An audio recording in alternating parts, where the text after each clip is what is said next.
So I came across in the book review section, my favorite part, and then I get into people argue with me because I'm merely reading what I come, and I like what they're reading, but then I get into arguments with people that I'm misstating facts or something, and I'm like, take it up with the guy who wrote the book, okay?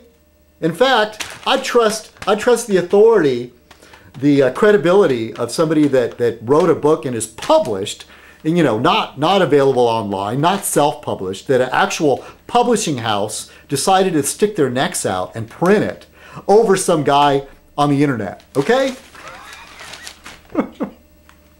People, I tell you.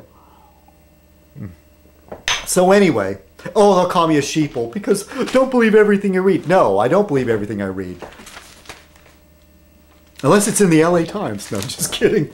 Unless it's on the cover of the Globe. Which some of those yahoos out there, I could see those white supremacists there in the South going, here it is, it's on the cover of the Globe. All right, so, oh, by the way, let me mention Monk's contest. I posted an entry. Yes, I did. So go over to my Royal Order of the Fez channel if you haven't seen it, or go back to Monk's Castle and look at his contest. Let's see.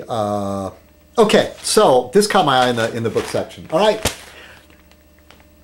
Unless you're living under a rock or something, even my sister, who's so proud that she knows nothing about pop culture because she doesn't watch TV or she only reads, classic literature.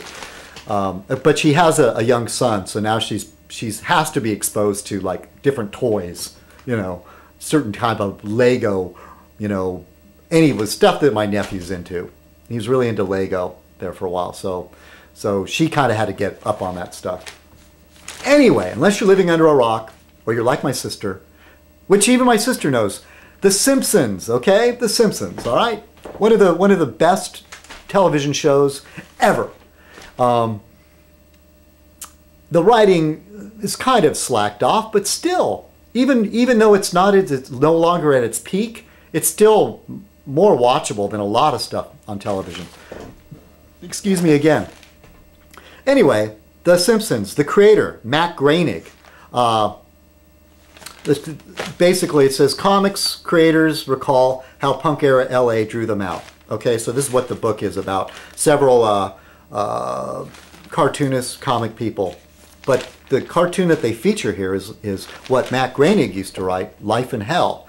And I got hooked on those comics, and I bought several of his books because they're just so darn smart. And so here, and he had this character. The eyes look familiar, a lot like the Simpsons character. And once there was even a cameo. Oh, and if you remember Akbar and Jeff, two characters that wore fezzes? Yeah, they were gay, so what?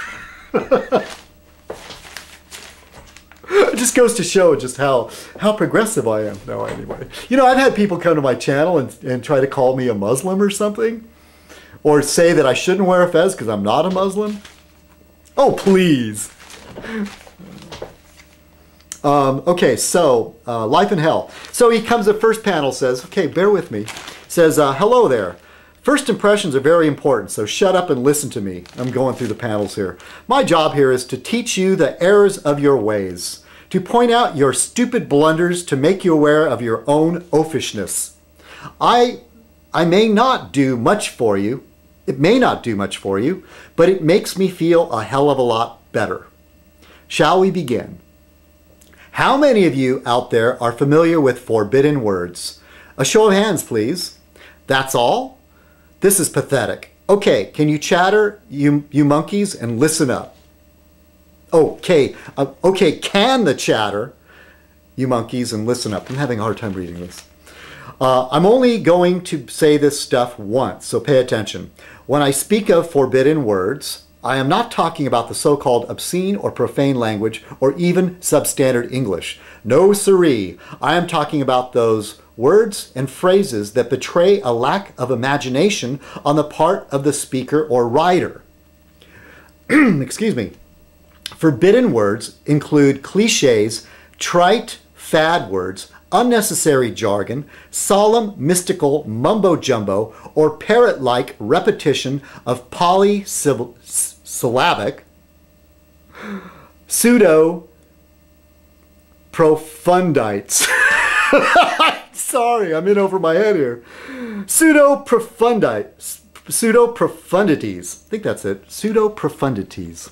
We know what he means. It's like fake profound words, all right? Get the picture? You'd be surprised to find that many people use forbidden words all the time. As a matter of fact, every one of you is guilty, including me.